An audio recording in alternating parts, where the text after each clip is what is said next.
The dust-laden wind carried the sound of jeering men and clinking coins across Redemption Creek as Catherine Taylor struggled against the ropes binding her wrists, her heart thundering in her chest like a spooked stallion. It was 1876, and she never imagined she'd end up on an auction block in a backwater mining town, being sold to the highest bidder like livestock, while miners and drifters hollered vulgar suggestions that made her skin crawl. Catherine's journey west had begun with dreams of teaching in a frontier school, not standing on a wooden platform while the town's corrupt sheriff, a man with yellowed teeth and whiskey on his breath, shouted to the crowd, "5 cents. Do I hear 10 cents for this fine filly?" Sheriff Holloway called out, grabbing Catherine's chin and turning her face toward the leering crowd. "Educated, too, can read and write better than most of you sorry lot." Catherine jerked away from his touch, her blue eyes flashing with defiance despite the fear threatening to consume her. Just 3 days ago, she'd been traveling by stagecoach to her new teaching position in Silver Creek when bandits attacked. The other passengers had been robbed and released, but Catherine had been taken a prize the outlaws decided to cash in on rather than ransom. 15 cents. Shouted a miner with a filthy beard. 25, called another. Catherine fought back tears. This couldn't be happening, not in America, not in 1876. Slavery had been abolished, yet here she was, being sold like property. The territorial marshals would surely hang everyone involved in this if they ever found out. But Redemption Creek was nearly 60 miles from the nearest proper town, a lawless place where gold and greed made the rules.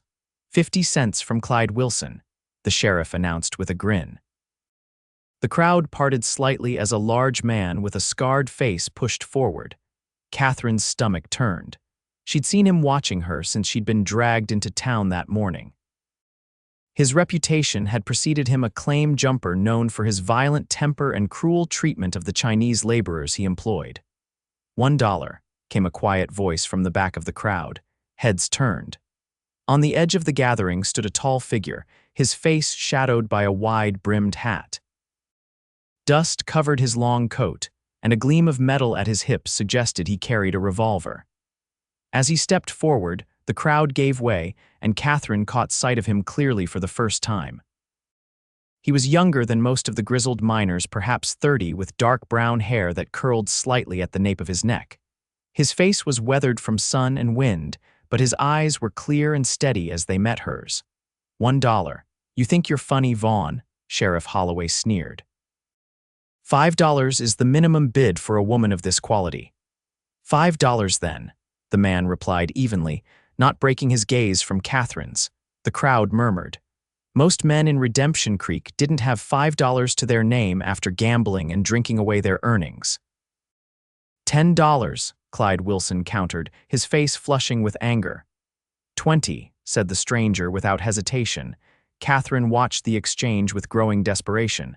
Was this man, this Vaughn, any better than the others? Or was he simply wealthy enough to outbid them? 25, Wilson growled. $50, Vaughn responded, his voice still calm. A hush fell over the crowd. $50 could buy a decent horse or a good rifle. No woman was worth that much in Redemption Creek. Wilson spat in the dirt. You can have her. Going once, going twice. Sheriff Holloway could barely contain his glee at the unexpected windfall. Sold to Daniel Vaughn for $50. Catherine felt her legs weaken as the sheriff pushed her toward her buyer. She stumbled down the steps of the platform, nearly falling before steady hands caught her elbows. Easy now, Daniel Vaughn said quietly, and she was surprised by the gentleness in his voice. I am not property, Catherine whispered fiercely, though her voice trembled. This is illegal. Yes, it is, he agreed, surprising her. He kept a hand on her elbow as he led her away from the crowd, toward a tall chestnut horse tethered to a hitching post. Sheriff Holloway intercepted them, hand outstretched. My money, Vaughn. Daniel reached into his coat and withdrew a leather pouch. He counted out the coins deliberately, dropping them one by one into the sheriff's palm. Every dollar, Daniel said. Now cut her free. The sheriff hesitated, then pulled a knife from his belt and sliced through the ropes binding Catherine's wrists. She immediately rubbed at the raw skin, wincing. Pleasure doing business, Holloway said with a mock tip of his hat. Daniel didn't respond. Instead, he turned to Catherine. Can you ride? She nodded, still uncertain of his intentions. Yes, but good, we need to leave town quickly. He lowered his voice. Unless you'd rather stay with the sheriff and his friends. Catherine glanced back at the crowd, which was already dispersing, some men casting disappointed looks in her direction. Her choices were limited. Where are we going? She asked. Somewhere safe, Daniel replied, helping her mount the horse before swinging up behind her. Catherine stiffened at the proximity, but his arms reached around her only to take the reins, careful not to touch her unnecessarily. Hold on, he instructed.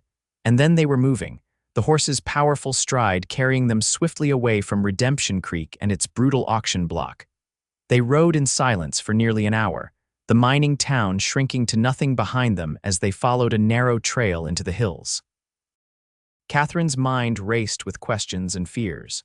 Who was this man? What did he want with her? Had she merely traded one form of captivity for another? As if sensing her thoughts, Daniel finally spoke. I'm taking you to my ranch. It's about 15 miles from here. You'll be safe there until we can figure out what to do next. What do you mean, what to do next? Catherine asked cautiously. Getting you where you were headed before all this happened, he replied. You're not from around here. It wasn't a question, but Catherine answered anyway. I was traveling to Silver Creek. I'm to be the new schoolteacher there. Daniel's chest rumbled against her back as he made a sound of understanding. That explains the books they took from you. Catherine twisted to look up at him in surprise. You know about my books. I've been tracking those outlaws for 2 days, he explained. They hit the stage on my land. Found your valise emptied beside the trail. They kept a few books to sell, tossed the rest. My books, Catherine whispered, grief washing over her. Those books had been her companions, her most treasured possessions. Some had been gifts from her father before he died. I recovered what I could, Daniel said. They're in my saddlebags. Catherine was speechless for a moment. Why would you do that? Why would you pay $50 for a stranger? Daniel was silent for so long that Catherine thought he might not answer. When he finally spoke, his voice was quieter, because no person should be sold, not ever. Something in his tone told Catherine there was more to the story, but she didn't press. Instead, she asked, Are you a lawman? A dry chuckle escaped him. No, madam, just a rancher who carries a gun and tracks outlaws. This is the frontier, Miss Taylor. Most of us do both. Catherine realized he knew her name, likely from her belongings. You have me at a disadvantage, Mr. Vaughn. You know who I am, but I know nothing about you except your name. Not much to know, he replied. I run a cattle ranch with my younger brother Ethan. We've been here for 5 years. And you just happen to be in Redemption Creek today. Catherine couldn't keep the skepticism from her voice. Daniel sighed. Like I said, I was tracking the men who robbed your stage, found out they were planning to sell you in Redemption Creek, got there as fast as I could. Catherine felt a chill despite the warm afternoon sun. What will happen to those men, the outlaws, the sheriff? Justice tends to move slowly out here, Daniel said carefully, but it does come eventually. They fell silent again as the trail narrowed, climbing higher into the hills. Catherine was exhausted, the events of the past few days catching up with her. Despite her determination to remain alert, she found herself leaning back against Daniel's solid chest, her eyes growing heavy. Rest if you need to, he said quietly. I won't let you fall. Perhaps it was foolish to trust this stranger, but Catherine was beyond caring. She let her eyes close, surrendering to exhaustion. When she woke, the landscape had changed. They were descending into a broad valley, golden in the late afternoon sun. A creek wound through stands of cottonwood trees, and in the distance, she could see buildings nestled against the base of a rocky bluff. Is that your ranch? She asked, straightening up quickly, embarrassed to have fallen asleep against him. Yes, Vaughn Ranch. Not the biggest in the territory, but it's good land. As they drew closer, Catherine could make out a large main house built of sturdy logs with a wide porch, several outbuildings, a corral with horses, and a bunkhouse where she presumed the ranch hands stayed. It was modest compared to some of the grand houses back east, but it was well maintained and welcoming. A young man emerged from the barn as they approached, wiping his hands on a rag. He looked similar to Daniel, the same dark hair, though his features were less weathered, his face more open. "That's Ethan," Daniel said. "My brother." Ethan's expression shifted from welcome to confusion when he noticed Catherine. "Daniel, what's going on? Who's this?" Daniel dismounted first, then reached up to help Catherine down. Her legs were stiff from the long ride, and she stumbled slightly as her feet touched the ground. "This is Miss Catherine Taylor," Daniel explained. "She was on the stagecoach that was robbed. Miss Taylor, my brother Ethan." Ethan's eyes widened. "The stage robbery, but that was days ago." Daniel gave his brother a look that Catherine couldn't interpret. "She needs a place to stay for a while. I'll explain everything later." Ethan clearly had more questions, but he nodded and offered Catherine a warm smile. "Welcome to Vaughn Ranch, Miss Taylor. You must be exhausted. Come inside and we'll get you settled." Catherine followed the brothers toward the main house, acutely aware of her disheveled appearance.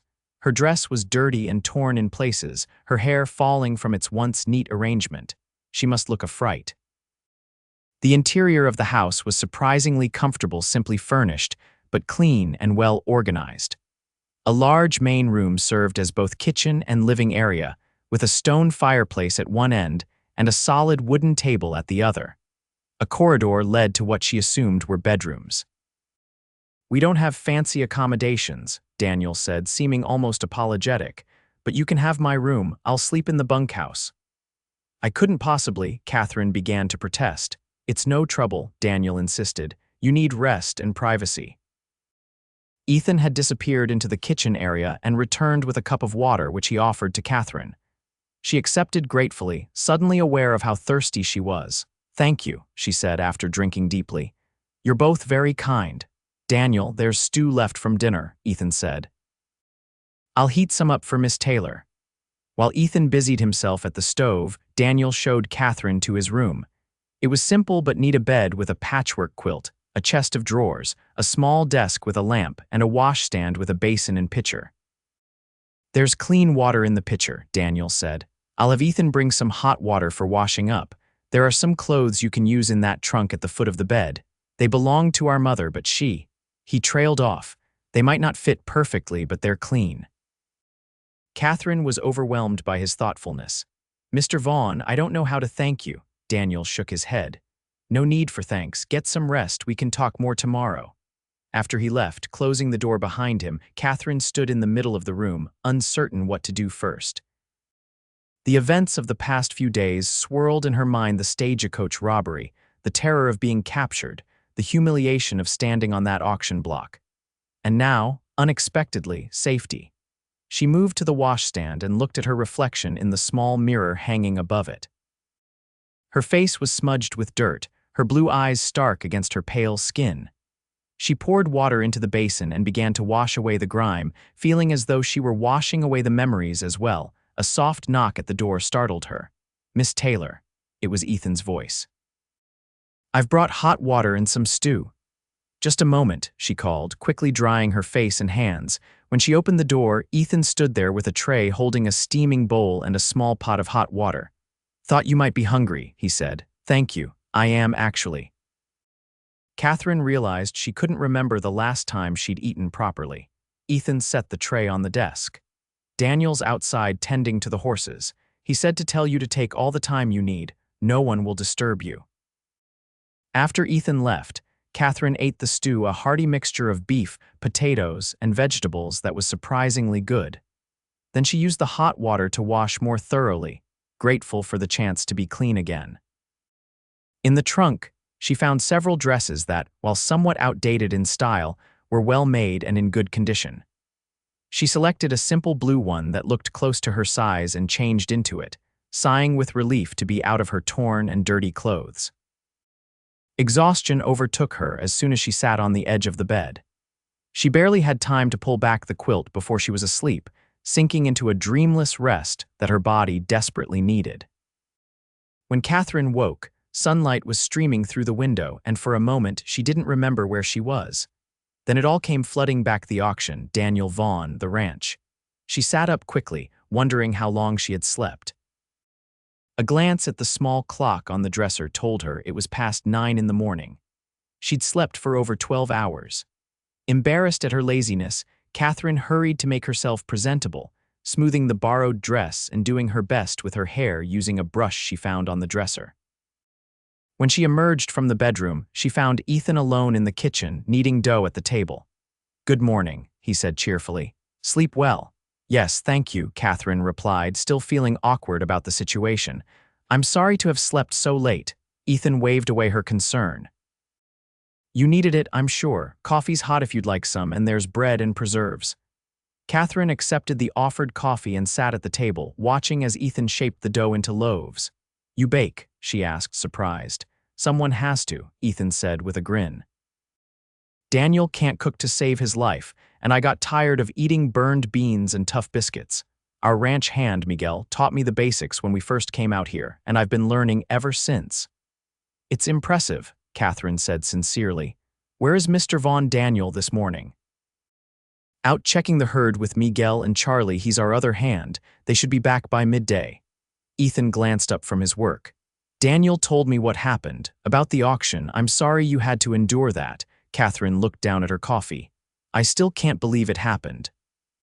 "That such things still happen in this country. The law's thin out here," Ethan said, his voice growing serious. "Men like Sheriff Holloway take advantage of that, but they don't represent all of us." "Your brother took a great risk," Catherine said, "and spent a considerable sum of money." Ethan's expression softened. "That's Daniel for you. He always does what he thinks is right, no matter the cost." He slid the loaves into a cast-iron Dutch oven and wiped his hands on his apron.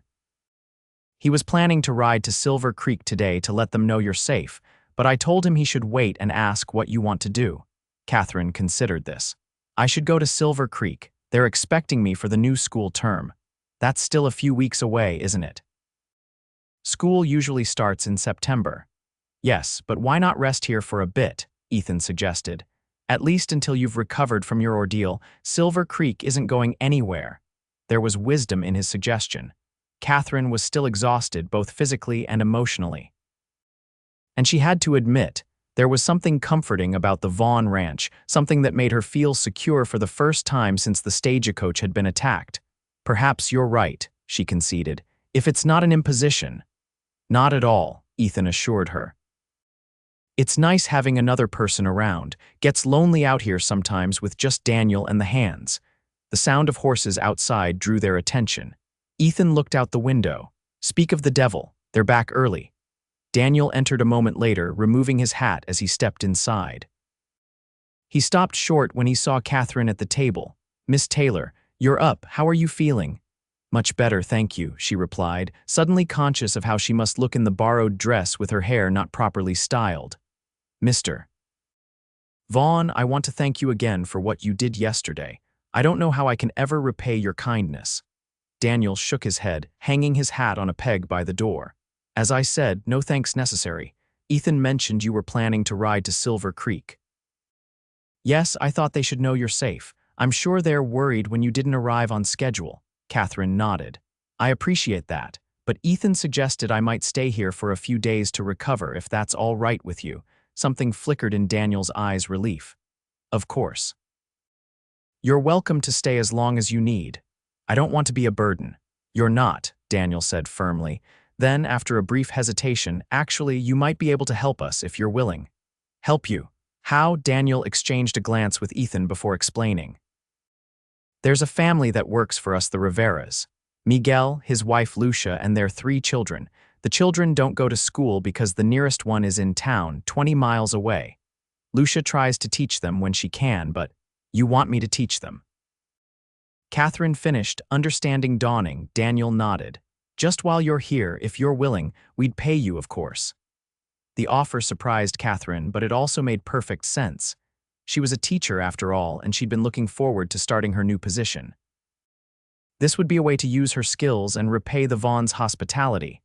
"I'd be happy to," she said, "though I don't have any of my teaching materials." "We have books," Ethan offered. "Not textbooks maybe, but plenty of reading material." "And Daniel rescued some of your books from the outlaws, remember?" "We can get anything else you need from town," Daniel added. Catherine felt a genuine smile form for the first time in days. "Then I accept. When can I meet the children?" The Riveras live in the small cabin beyond the corral, Daniel said. I can take you there this afternoon if you're feeling up to it. I am, Catherine assured him. Having a purpose, even a temporary one, lifted her spirits immeasurably. After a simple lunch, Daniel led Catherine across the ranch yard toward a neat little cabin tucked behind a stand of cottonwood trees. As they walked, Catherine found herself studying him surreptitiously. In the daylight, she could see details she'd missed the day before: the faint scar that ran along his jawline, the way his dark hair curled slightly at the temples, the lines around his eyes that suggested he smiled more than his serious demeanor indicated. May I ask you something, Mr. Vaughn? Catherine ventured. Daniel, please. And yes, you may. Why did you really track those outlaws? Most ranchers would have reported the robbery to the authorities and left it at that. Daniel was quiet for a moment, considering his answer. Those men crossed my land, robbed people under my protection. Where I come from, that means something. Where do you come from? Catherine asked, curious about this enigmatic man who had saved her. Virginia, originally. Our family had a small farm there before the war. The war. Catherine realized he meant the Civil War. You fought, Daniel nodded curtly. Confederate Army. I was 19 when I enlisted. Catherine hesitated. Politics were still a sensitive subject, especially with former soldiers. And after the war, there wasn't much left for us in Virginia. Our farm was destroyed, our parents gone. So Ethan and I headed west, worked cattle drives in Texas, saved our money, and eventually bought this land 5 years ago. It's beautiful, Catherine said sincerely, looking out across the valley with its meandering creek and rolling grasslands. You've built something remarkable here. A hint of a smile touched Daniel's lips. It's a work in progress. As they approached the cabin, 3 children burst out the door, alerted to their arrival by the sound of voices. They ranged in age from about 6 to 11, all with dark hair and bright, curious eyes. Mr. Daniel, the oldest, a boy called out.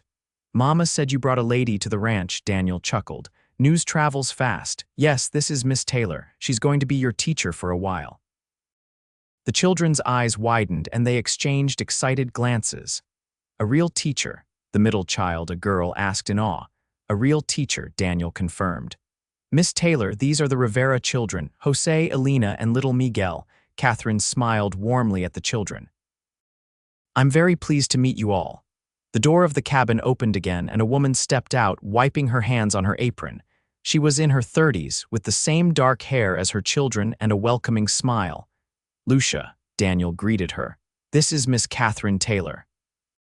She's going to be staying with us for a while, and she's offered to teach the children. Lucia's face lit up. Miss Taylor, welcome. This is wonderful news. Please come inside. The interior of the cabin was modest, but impeccably clean, with colorful woven blankets adding warmth to the simple furnishings. The smell of fresh bread filled the air, and Catherine noticed a half-finished piece of intricate embroidery on a small table. Your work is beautiful, Catherine commented, gesturing to the embroidery. Lucia smiled. Thank you. It helps pass the time when the children are asleep. Now, tell me about your plans for teaching. The children know some English and can read a little, but they have so much more to learn. As Catherine discussed educational possibilities with Lucia, she noticed Daniel watching her with an expression she couldn't quite decipher. There was respect there, certainly, but also something else, something warmer, that made her cheeks flush slightly when their eyes met. By the time they left the Rivera cabin, Catherine had agreed to begin lessons the next morning. The children were bubbling with excitement, and Lucia had thanked her multiple times, clearly overjoyed at this unexpected opportunity for her children.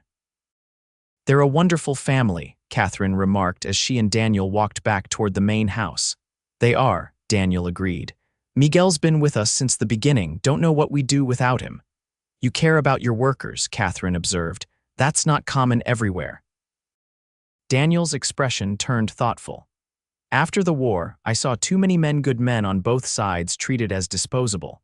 I swore if I ever had land and people working it with me, I'd remember they're human beings first, workers second. His words touched Catherine deeply.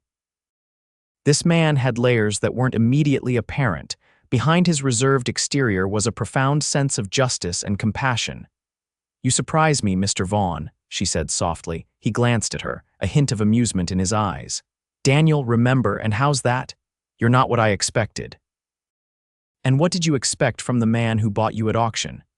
His voice had a dry edge, but there was no malice in it. Catherine considered her answer carefully. I'm not entirely sure. A rescuer, perhaps. But not necessarily someone who would care about children's education or treat workers with such respect.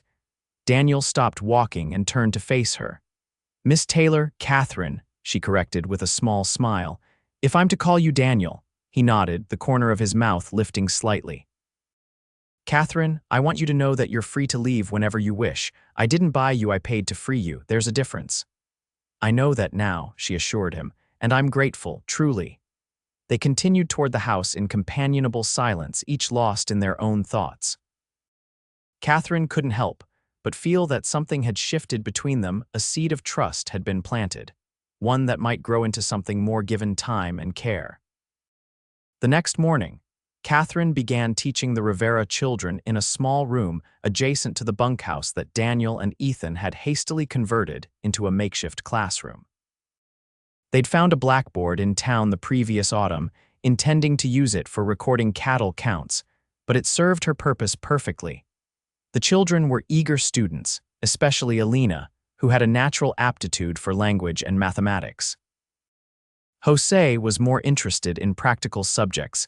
He wanted to know how reading would help him become a rancher like Mr. Daniel, whom he clearly idolized. Little Miguel, at 6, was primarily concerned with when they would have breaks for play, but he showed a surprising memory for facts once his attention was captured. Days fell into a pleasant rhythm. Catherine taught in the mornings, took meals with the Vaughn brothers, and spent her afternoons preparing lessons or helping around the ranch. She discovered she enjoyed the physical work of hanging laundry or gathering eggs from the small henhouse tasks that gave her a sense of contribution to the household that had taken her in. A week passed, then another. Catherine wrote to the school board in Silver Creek, explaining her situation and assuring them she would arrive before the start of term. Their reply was understanding. The stagecoach robbery had been reported, and they were relieved to hear she was safe. As July turned to August, Catherine found herself growing increasingly comfortable at Vaughn Ranch. She enjoyed Ethan's good-natured conversation and cooking lessons, the children's enthusiasm for learning, and most of all, her evening talks with Daniel. These conversations usually happened on the porch after dinner, when the day's work was done and a peaceful quiet settled over the ranch. They talked about books they'd read, places they'd seen, and increasingly, personal hopes and fears. I never planned to be a teacher, Catherine admitted one evening as they watched the sunset paint the western sky in shades of gold and crimson. My father wanted me to marry. Well, he had several suitable candidates in mind. What changed? Daniel asked. Catherine smiled at the memory. I discovered I had a talent for teaching when I helped the gardener's daughter learn to read. The joy on her face when she realized she could decipher words on a page. It was like watching someone discover a whole new world. I knew then that's what I wanted to do with my life. Your father supported this, not initially, but he came around eventually. Catherine's smile faded. He died last year, influenza. I'm sorry, Daniel said quietly. Thank you. He was a good man, just traditional in his thinking. What about your parents? You mentioned they were gone before you came west. Daniel leaned forward, resting his elbows on his knees. My father died at Gettysburg. My mother held on until after the war, but she never really recovered from losing him. She passed in '66. That must have been difficult, Catherine said softly. Taking responsibility for Ethan at such a young age. Daniel shrugged. We looked after each other, still do. He admires you greatly, Catherine observed. He told me how you worked double shifts on cattle drives to earn extra money for the ranch. Ethan talks too much, Daniel said, but there was fondness in his voice. He's proud of what you've built here, as he should be. Daniel turned to look at her, his expression serious in the fading light. What about you, Catherine? Are you happy teaching the Rivera children, or are you eager to get to Silver Creek? The question caught her off guard. She'd been so focused on the present that she'd given little thought to her departure, now just 2 weeks away. I enjoy teaching the children very much, she said carefully. And I've been comfortable here, more than comfortable. Daniel's eyes held hers for a long moment. I'm glad. Something in his gaze made Catherine's heart beat faster. She was acutely aware of his presence beside her, the scent of leather and pine that seemed to cling to him, the strength in his hands as they rested on his knees. The moment was broken by the sound of approaching hoofbeats. Daniel stood, instantly alert, hand moving to the revolver at his hip. We're not expecting anyone, he said, scanning the darkening landscape. Catherine rose as well, suddenly apprehensive. Could it be a neighbor? Possibly. But Daniel's tone suggested he doubted it. Ethan emerged from the house, a rifle in his hands. Riders coming, he said unnecessarily. 3, maybe 4. Get inside, Daniel told Catherine. Lock the door. But please, he said, his eyes meeting hers briefly. I need to know you're safe. Something in his voice, a thread of genuine concern, convinced her. Catherine nodded and retreated into the house, though she remained near the window where she could see what was happening. 4 riders approached the ranch yard, slowing their horses as they neared. In the fading light, Catherine couldn't make out their faces clearly, but something about the lead rider seemed vaguely familiar. Daniel and Ethan stood their ground as the men dismounted. Words were exchanged, though Catherine couldn't hear what was said. The conversation appeared tense, with the lead rider gesturing emphatically while Daniel stood firm, one hand resting casually near his gun. After several minutes, the riders remounted and departed, though not before the leader turned to look directly at the house at the window where Catherine stood watching. A chill ran through her as recognition dawned. It was Sheriff Holloway from Redemption Creek.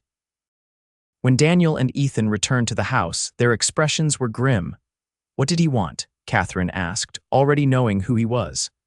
Holloway claims he's looking for cattle rustlers, Daniel replied, hanging his hat on the peg by the door. Says they've been hitting ranches in the area. You don't believe him, Catherine stated.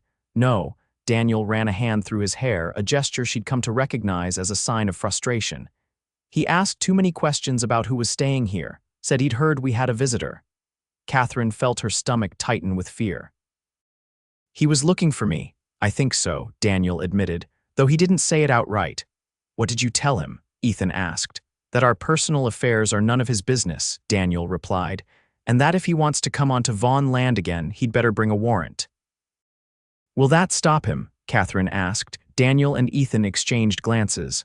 For now, Daniel said, but Holloway's not the type to give up easily. This is my fault, Catherine said, distress evident in her voice. I've brought trouble to your home. No, Daniel said firmly, crossing the room to stand before her. Holloway and his kind are the trouble, not you.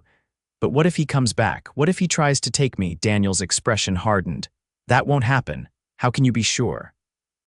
Because I won't let it happen, he said, his voice dropping to a near whisper as he looked into her eyes. I promise you that, Catherine. The intensity in his gaze made her breath catch.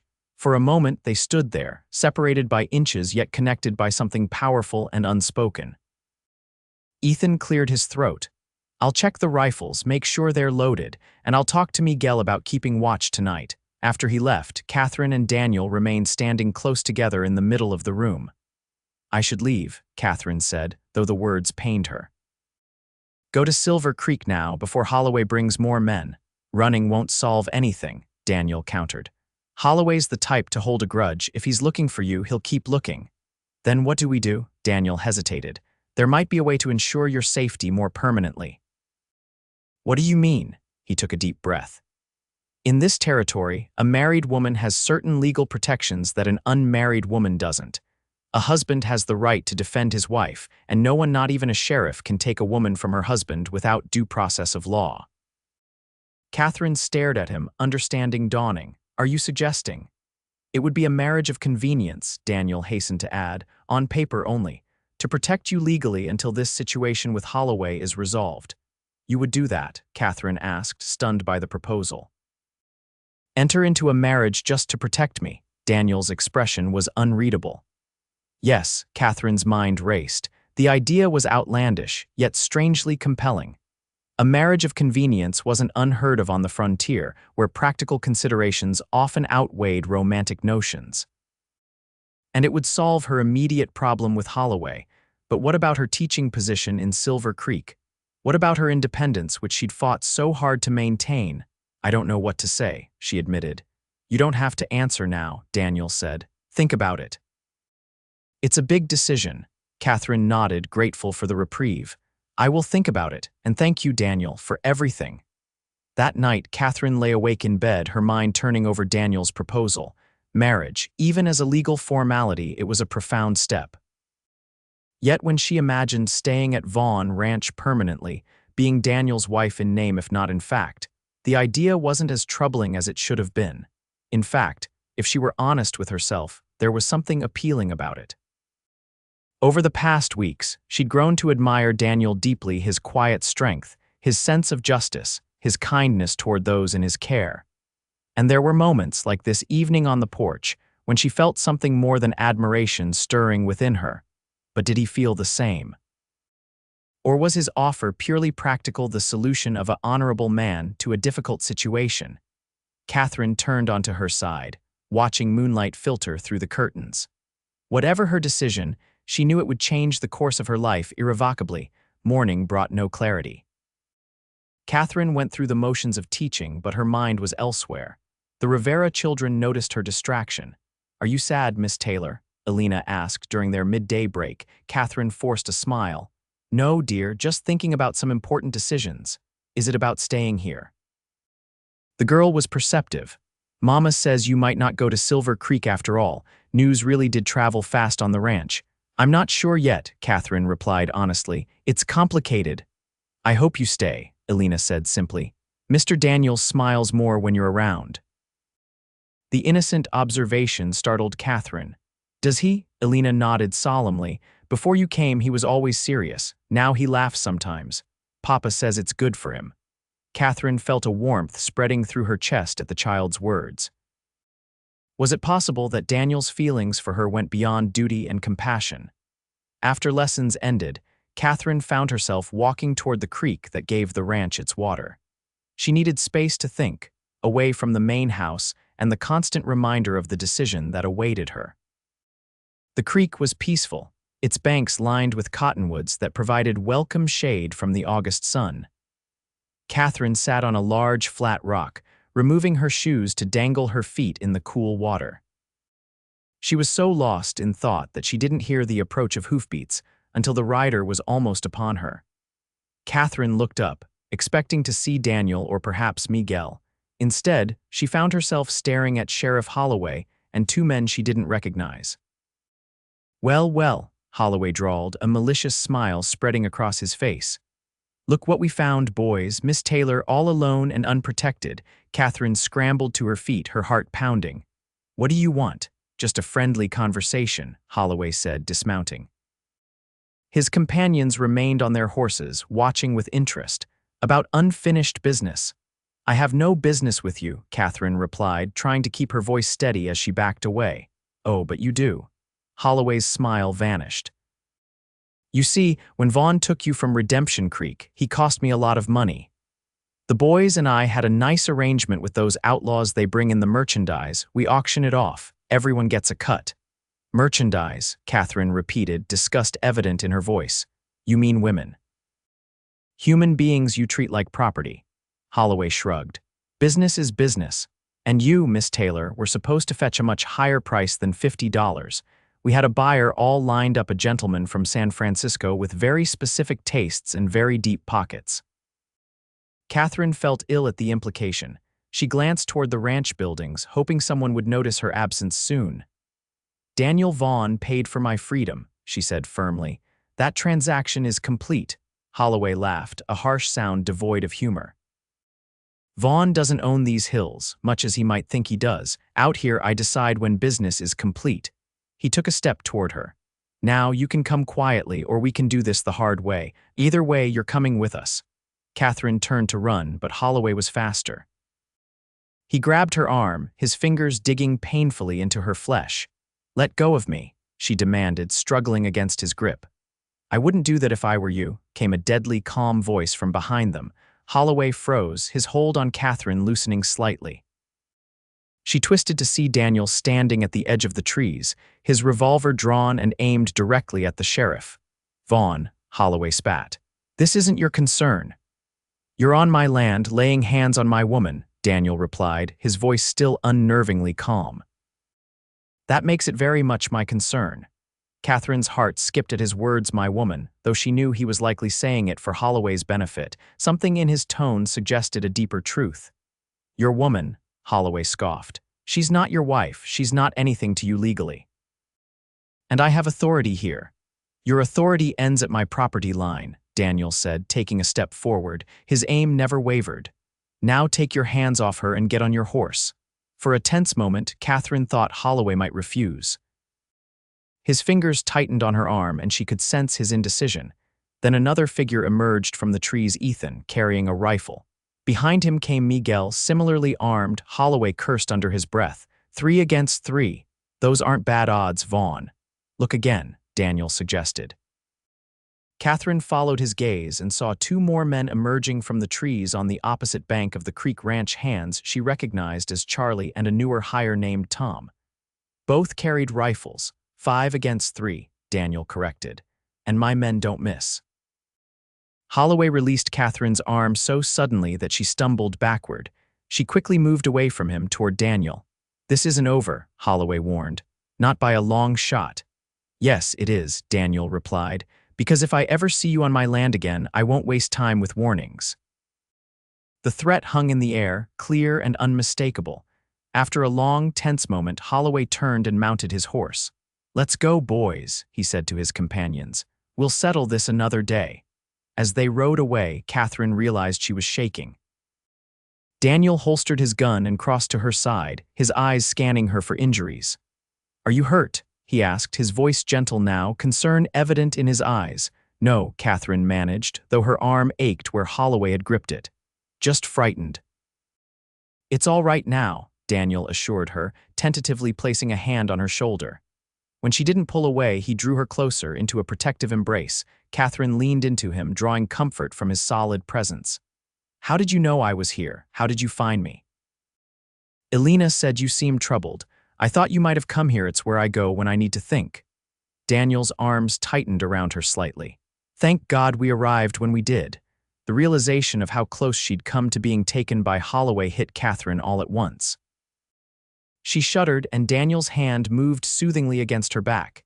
"It's over now," he murmured, but it wasn't over. Catherine knew that. Holloway would return, perhaps with more men next time. She pulled back slightly to look up at Daniel's face.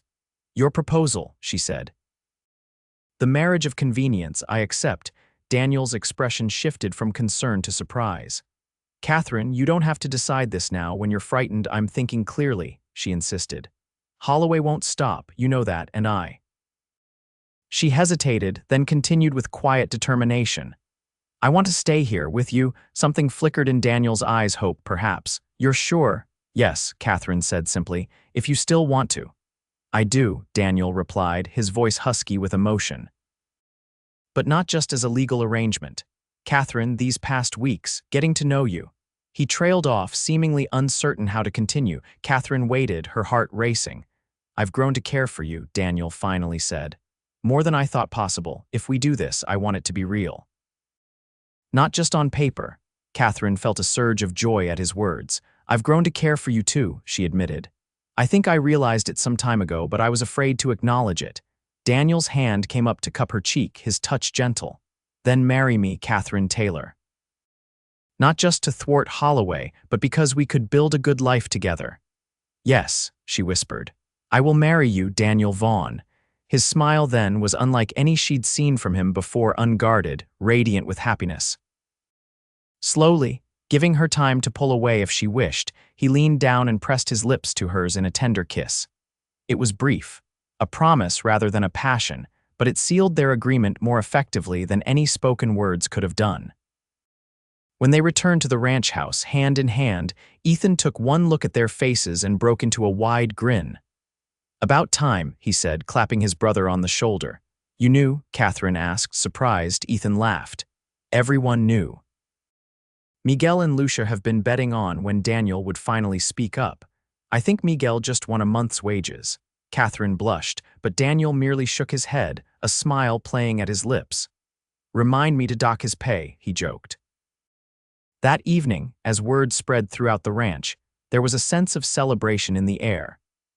Lucia brought a special dinner to the main house. The children presented Catherine with wildflowers they'd picked, and even the usually taciturn Charlie offered his congratulations. When will the wedding be? Elena asked excitedly as she helped clear the dinner dishes. Catherine looked to Daniel, realizing they hadn't discussed the timing. Soon, Daniel replied. Very soon. We'll ride into town tomorrow to speak with the minister. Is that enough time to prepare? Catherine asked. Daniel's expression grew serious. After today's encounter with Holloway, I don't want to wait. The sooner we're legally married, the safer you'll be. Catherine nodded, understanding his concern. Then tomorrow it is. Later, as they sat alone on the porch, watching stars emerge in the darkening sky, Catherine considered how drastically her life had changed in just a few short weeks. From the terror of the auction block to the promise of marriage to a man she was rapidly falling in love with, it seemed almost too incredible to be real. What are you thinking? Daniel asked, his hand finding hers in the gathering darkness. That life takes unexpected turns, she replied honestly. A month ago, I never would have imagined this, being here, with you. Daniel's thumb traced gentle circles on the back of her hand. Do you regret it? Accepting my proposal? No, Catherine said firmly. Not for a moment. It feels right, as if this is where I was meant to be all along. Daniel lifted her hand to his lips, pressing a kiss to her knuckles. I want to make you happy, Catherine. I'm not a perfect man, and ranching isn't an easy life, but I promise to do everything in my power to give you a good life here. I don't need perfection, Catherine assured him. Just you. As you are. The next morning, Daniel and Catherine rode into the nearest town, a small settlement called Riverbend, about 15 miles from the ranch. Ethan accompanied them, both for propriety's sake and as an extra gun, should Holloway or his men be watching the roads. The Reverend James Wilson, pastor of Riverbend's small church, was initially skeptical about performing a wedding on such short notice. But after Daniel explained the circumstances, though he tactfully omitted the auction in Redemption Creek, saying only that Catherine had been threatened by unscrupulous men, the minister agreed to marry them the following Sunday. That's 4 days from now, Reverend Wilson explained. Time enough for the banns to be posted, at least in abbreviated form, and for word to spread. A wedding should be a community celebration, not a hasty affair conducted in secret. Daniel looked as though he might argue, but Catherine placed a gentle hand on his arm. 4 days is fine, Reverend. Thank you. As they left the church, Daniel's expression was troubled. 4 days is too long. Holloway will be vigilant, Catherine assured him. And the Reverend is right. I don't want our wedding to feel like we're hiding something or ashamed. I want to start our life together properly, with the community's blessing. Daniel's expression softened as he looked at her. You're right. Of course you're right. He squeezed her hand. 4 days it is then. While in town, they visited the general store to purchase supplies for the wedding. Catherine selected a length of cream-colored fabric for a new dress, and Daniel insisted on buying her a simple gold band from the jewelry case, a luxury she tried to refuse, until she saw how much it meant to him to provide it. My mother always said a proper wedding ring was important, he explained. A daily reminder of promises made. The shopkeeper's wife, Mrs. Abernathy, overheard their conversation and immediately took Catherine under her wing, offering advice on the dress and insisting that the bride must have flowers and a proper cake. My Henry makes the best wedding cakes this side of the Mississippi, she declared proudly. And my garden's full of late summer roses. You leave it to me, Miss Taylor. Every bride deserves a beautiful day, no matter how quickly it's arranged. By the time they left Riverbend, word of their upcoming wedding was spreading rapidly through the small community. Catherine was touched by the warm response. These people barely knew her, yet they seemed genuinely pleased about the match. Daniel's well-respected around here, Ethan explained as they rode home. People have been hoping he'd find someone for years. Years. Catherine asked, glancing at Daniel, who rode slightly ahead of them. Ethan nodded. Since we established the ranch, the ladies in town have been trying to catch his eye forever, but he never showed interest. Until you. The thought warmed Catherine that Daniel, who could presumably have had his pick of women in the area, had chosen her. The next 4 days passed in a flurry of activity. Lucia and Alina helped Catherine sew her wedding dress, while the ranch hands, under Ethan's direction, prepared for the small reception that would follow the ceremony. Word came from town that several families planned to attend, bringing dishes to share in the celebration. Daniel spent much of the time overseeing security arrangements, positioning men around the property, and establishing a watch schedule. Catherine worried that his concern about Holloway was overshadowing what should be a joyful time, but she understood his caution. The evening before the wedding, as Catherine put the finishing touches on her dress, a knock came at her bedroom door. "Catherine," it was Daniel's voice. "May I speak with you for a moment?" "Of course," she called, quickly covering the dress and opening the door. "Is everything all right?" Daniel stood in the hallway, looking uncharacteristically nervous. "Yes, I wanted to give you something, before tomorrow." He held out a small package wrapped in brown paper. Catherine accepted it, curious. "What is this? Open it," Daniel encouraged. Catherine carefully unwrapped the package to reveal a small leather-bound book. Opening it, she found it was a collection of poetry by Elizabeth Barrett Browning. "I noticed your copy was damaged in the robbery," Daniel explained. "I asked Mrs. Abernathy to order this one specially from Denver." It arrived today. Catherine ran her fingers over the embossed cover, deeply touched by the thoughtful gift. "Daniel, thank you, this is perfect." "There's something else," he said, reaching into his pocket. He withdrew a delicate gold chain with a small pearl pendant. "This was my mother's. I'd like you to have it, to wear tomorrow if you want to." Catherine's eyes filled with tears as he placed the necklace in her palm. "It's beautiful," she whispered. "Are you sure you want to give me something so precious?" "I'm sure," Daniel said firmly. "My mother would have loved you, Catherine. She would have wanted you to have it." Impulsively, Catherine rose on her tiptoes and pressed a soft kiss to his cheek. "Thank you, for the gifts and for everything." Daniel's hand came up to touch her face, his fingers gentle against her skin. "Until tomorrow, then," he said, his voice husky. "Until tomorrow," Catherine echoed. As he turned to go, Catherine called after him. "Daniel," he paused, looking back at her. "I'm not marrying you because of Holloway or for protection," she said earnestly. "I want you to know that. I'm marrying you because I love you." It was the first time she'd spoken the words aloud, and for a moment she feared she'd been too forward, too presumptuous. But then Daniel was back, gathering her into his arms, his lips finding hers in a kiss that left no doubt about his feelings. When they finally broke apart, both breathless, he rested his forehead against hers. "I love you too," he said, his voice rough with emotion. "More than I thought possible." They stood there for a long moment, holding each other, neither wanting to let go. Finally, Daniel stepped back, his eyes never leaving hers. "Tomorrow," he said, the word a promise. "Tomorrow," Catherine agreed, her heart full to bursting. Sunday dawned clear and bright, a perfect late summer day. Catherine woke early, too excited to sleep. As she prepared for the ceremony, Lucia and Alina helped with her hair, weaving late blooming wildflowers into the intricate braids they'd arranged.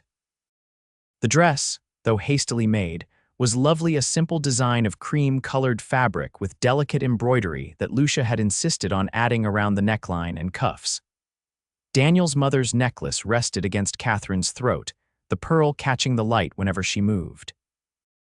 By mid-morning, guests began arriving from town: the Reverend Wilson and his wife, the Abernathys with their promised cake and flowers, and several other families Catherine had met briefly during their visit to Riverbend.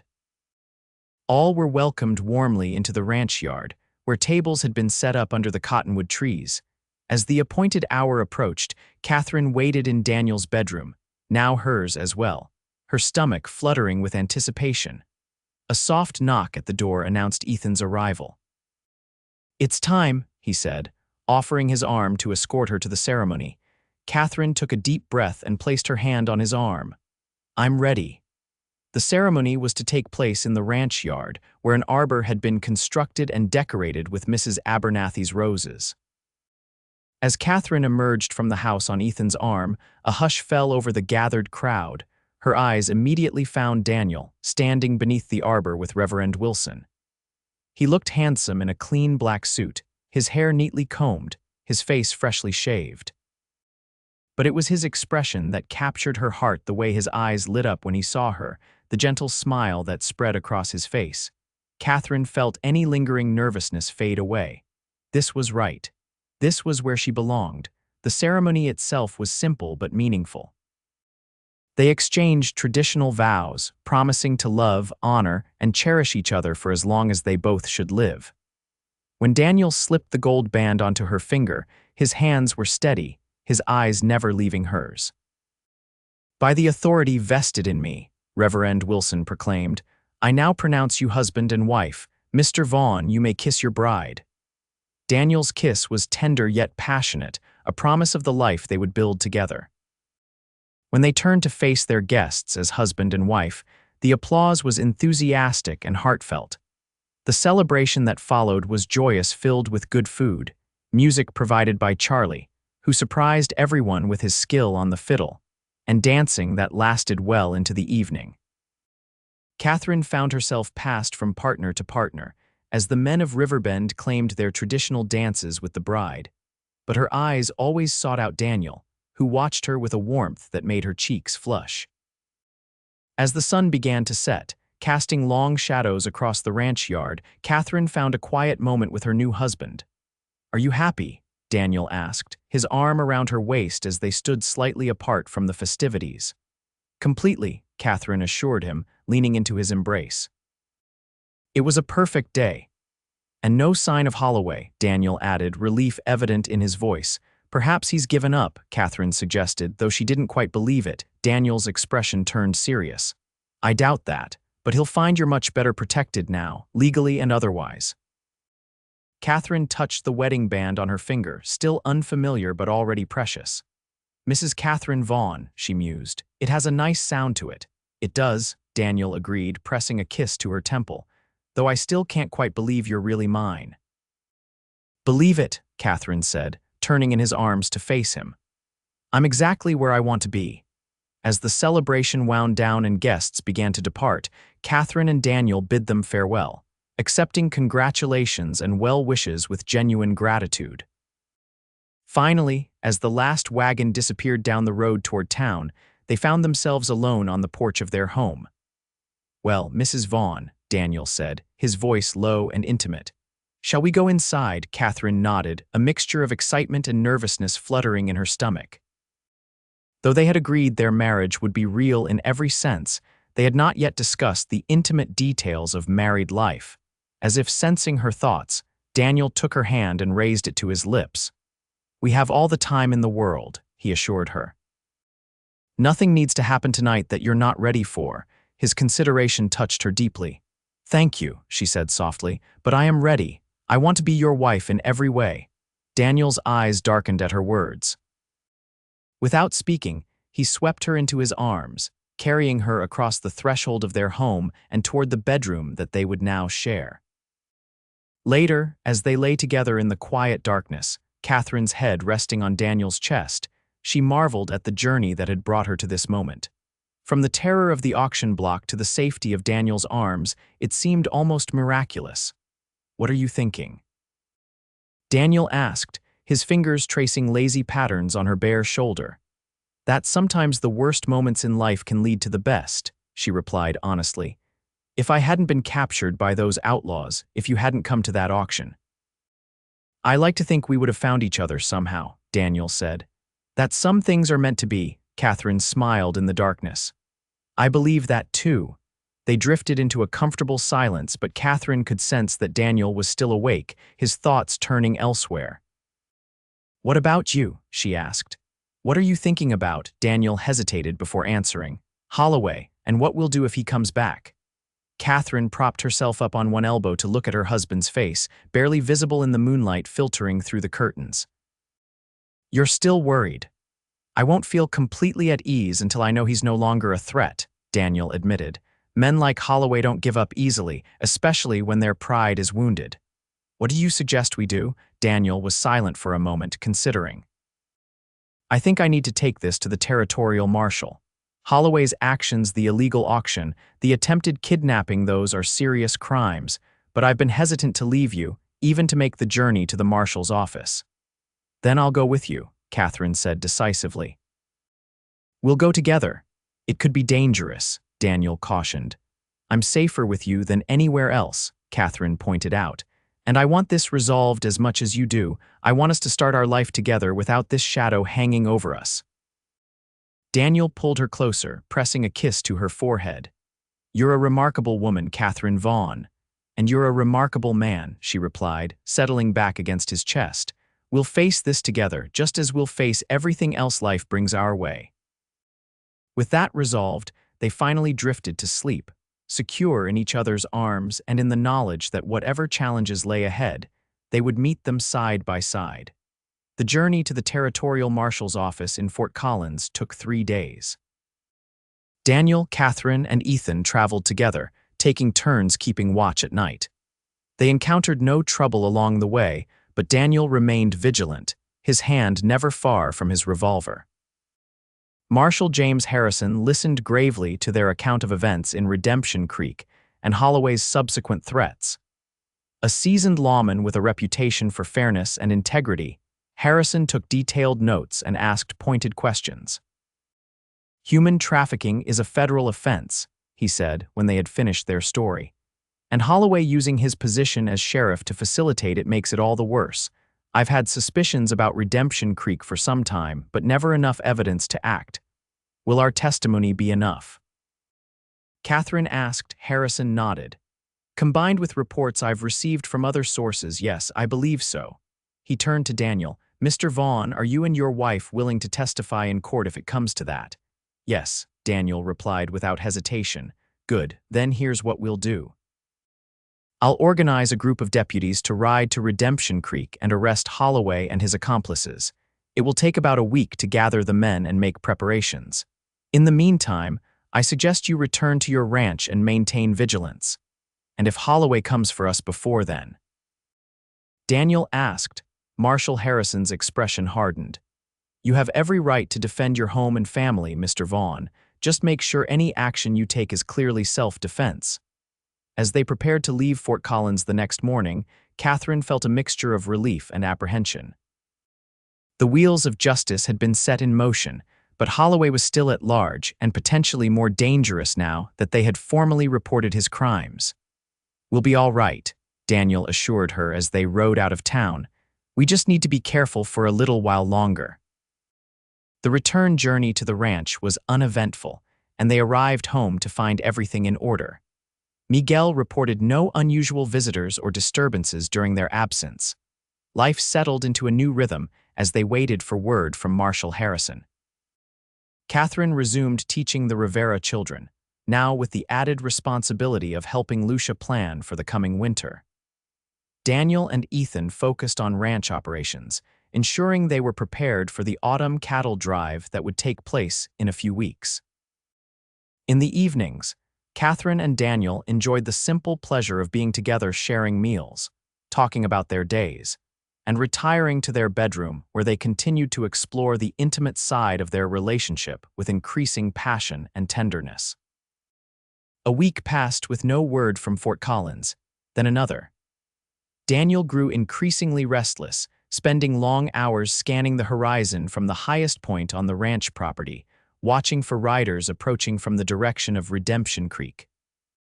Maybe they've already arrested Holloway, Catherine suggested one evening as they sat on the porch, and that's why we haven't heard anything. Maybe, Daniel agreed, though he didn't sound convinced, but Harrison said he would send word once it was done. The uncertainty was wearing on both of them. Catherine found herself jumping at unexpected sounds, and Daniel slept fitfully, often waking in the night to check that all was secure.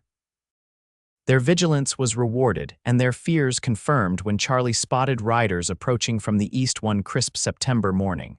6 men, he reported to Daniel, moving fast, and I'm pretty sure Holloway's leading them. Daniel's expression darkened. Get everyone inside. Miguel, take Lucia and the children to the root cellar. Ethan, Charlie, position yourselves at the upstairs windows. Tom, watch the back of the house. What about me? Catherine asked, refusing to be left out of the preparations. Daniel hesitated, then made a decision. You know how to use a rifle, my father taught me, she confirmed. Though it's been some years, Daniel nodded. Then you'll be with me at the front window, but Catherine, he added, his voice softening, if things go badly, promise me you'll run. Take a horse and ride for Fort Collins. I won't leave you, Catherine said firmly. Catherine, no, she interrupted. We face this together. That was our agreement. Daniel looked as though he might argue further, but there was no time. The riders were approaching rapidly, and preparations needed to be made. Within minutes, the ranch house was secured, with defenders positioned at strategic points. Daniel and Catherine knelt by the front window, rifles ready.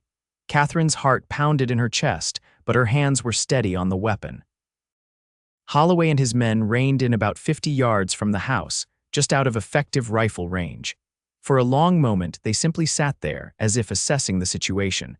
Then Holloway urged his horse forward alone, stopping halfway between his men and the house. Vaughn, he called out.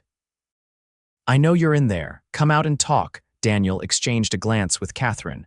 Stay here, he said quietly. Keep your rifle trained on the men behind him. If they move, fire a warning shot.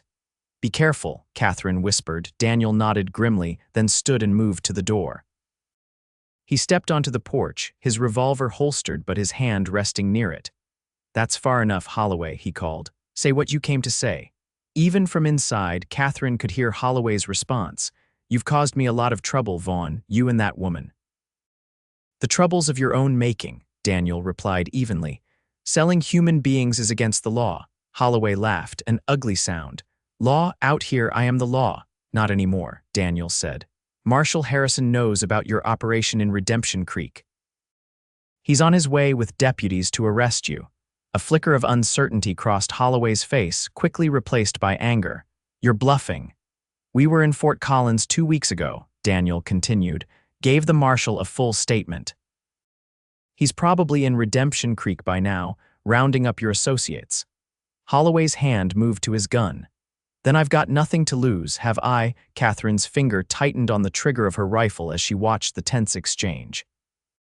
The men behind Holloway were shifting restlessly, and she could sense they were moments away from violence. You've got one chance, Holloway, Daniel said, his voice carrying clearly across the yard. Ride away now. Keep riding until you hit Mexico. It's your only hope of avoiding the hangman. For a moment, it seemed Holloway might actually consider the offer. Then his face twisted with rage. I'm not running, he snarled, but I'll make sure you and that woman pay before they take me. His hand dropped to his gun, but Daniel was faster. In one fluid motion, he drew and fired, the shot striking Holloway in the shoulder and spinning him halfway around. The yard erupted in gunfire as Holloway's men opened fire and the defenders in the ranch house responded. Catherine forced herself to focus, aiming carefully at her rider who was trying to circle around to the side of the house. Her shot went wide, but it was enough to make the man veer away. Daniel had taken cover behind one of the porch pillars, exchanging fire with Holloway, who had retreated to the shelter of a water trough despite his wound. The air filled with the acrid smell of gunpowder and the deafening sound of multiple weapons firing. Through the chaos, Catherine kept her attention fixed on Daniel, terrified that he would be hit. When she saw him jerk backward suddenly, her heart nearly stopped. But he remained standing, returning fire with grim determination. The gunfight couldn't have lasted more than a few minutes, though to Catherine it felt like hours. Then, suddenly, new voices joined the fray, and riders appeared from the direction of the roadmen wearing badges, led by a tall figure Catherine recognized as Marshal Harrison. U.S. Marshals. Harrison's voice boomed across the yard. Drop your weapons. Caught between the defenders in the house and the marshals behind them, Holloway's men had no choice but to surrender. They threw down their guns one by one, raising their hands in defeat. Only Holloway continued to resist, firing wildly until a shot from one of the deputies found its mark. He collapsed behind the water trough, his gun falling from lifeless fingers. In the sudden silence that followed, Catherine ran from the house to Daniel's side. Blood stained his shirt at the upper arm, but the wound appeared to be a graze rather than something more serious. "You're hurt," she said, examining the injury with trembling hands. "It's nothing," Daniel assured her, though he winced when she touched the wound. "Just a scratch." Marshal Harrison approached them, holstering his weapon. "Sorry we cut it so close, Vaughn. Had some trouble in Redemption Creek that delayed us." "You got here in time," Daniel replied. "That's what matters." As the marshals secured the surviving members of Holloway's gang, Catherine tended to Daniel's wound in the kitchen. The bullet had indeed just grazed his arm, leaving a painful but not serious injury that she cleaned and bandaged with gentle hands. "It's over," she said, still hardly able to believe it. "Really over." Daniel pulled her into his arms, careful of his wounded shoulder. "Yes, Holloway can't hurt anyone else now." Marshal Harrison confirmed that their ordeal was indeed at an end. The operation in Redemption Creek had been dismantled, with several arrests made. The women who had been held for auction were freed and were being helped to return to their homes or start new lives elsewhere. "You two did a brave thing," Harrison told Catherine and Daniel before he departed with his prisoners. "Your testimony helped break up a trafficking ring that's been operating for years. The territory's a safer place because of you." That night, as they lay together in their bed, Catherine felt a profound sense of peace that had eluded her since the stagecoach robbery. The shadow that had hung over their new marriage was gone, swept away by justice and courage. "What are you thinking?" Daniel asked, his fingers idly stroking her hair. "That I'm grateful," Catherine replied, "for everything that brought me here, even the terrible parts." Daniel shifted to look at her in the dim light. "You're remarkable, you know that. Most people would be bitter about what happened to you." "How can I be bitter when it led me to you?" Catherine asked simply. "Besides, good came from it in the end. Those women in Redemption Creek are free now. The trafficking ring is broken." Daniel pulled her closer, pressing a kiss to her forehead. "I love you, Catherine Vaughn." "And I love you," she replied, resting her head on his chest. "Now and always." Epilogue: 3 years later, the schoolhouse bell rang out across Vaughn Ranch, signaling the end of the day's lessons. Catherine smiled as her students, now numbering 12 children from the ranch and neighboring properties, gathered their books and slates. "Remember, your compositions are due on Monday," she reminded them as they filed out of the small but well-appointed building that Daniel had constructed for her the previous year. The Rivera children were among the last to leave. Alina, now a poised young woman of 14 with dreams of becoming a teacher herself someday. Catherine had been tutoring her specially, knowing that with proper education, Alina could achieve her ambitions. As the children dispersed, Catherine began tidying the classroom, humming softly to herself. Through the window, she could see Daniel returning from the pastures with Ethan and some of the hands. Even at a distance, she could pick out her husband immediately, the set of his shoulders, the way he sat his horse. 3 years of marriage had only deepened her love for him. Together, they had transformed Vaughn Ranch into one of the most prosperous in the territory. The cattle operation had expanded, and they had added sheep the previous year, a venture that was already proving profitable. Catherine gathered her books and left the schoolhouse, pausing to lock the door behind her. As she walked toward the main house, a small figure toddled toward her from the porch where Lucia had been watching him. "Mama," called James Daniel Vaughn, not quite 2 years old, his dark curls bouncing as he ran to her. Catherine scooped him up, pressing a kiss to his chubby cheek. "Hello, my love. Have you been good for Lucia?" "Good boy," James confirmed solemnly, then pointed excitedly. "Papa," Daniel had dismounted and was walking toward them, his face lighting up at the sight of his wife and son. 3 years had added a few more lines around his eyes, but to Catherine, he was more handsome than ever. "There are my 2 favorite people," he said, reaching them and drawing Catherine into a one-armed embrace while tickling James with his free hand. James giggled and reached for his father, who took him easily, settling the boy on his hip. "And how was school today, Mrs. Vaughn?" "Wonderful," Catherine replied, smiling at her husband. Alina's composition on territorial government was particularly impressive. "I think she has a real future in education if she wants it." "Thanks to you," Daniel said, his eyes warm with pride. You've changed so many lives here, Catherine. We both have, she corrected gently. They walked together toward the house, James chattering happily about his day's adventures. The ranch had grown not just in size, but in community. There were more hands now, some with families of their own who lived in cabins Daniel had built on the property. The isolation Catherine had first noticed upon arriving was gone, replaced by a thriving, close-knit group of people who worked together and supported each other. As they reached the porch, Daniel set James down to toddle inside to Lucia, who was preparing dinner.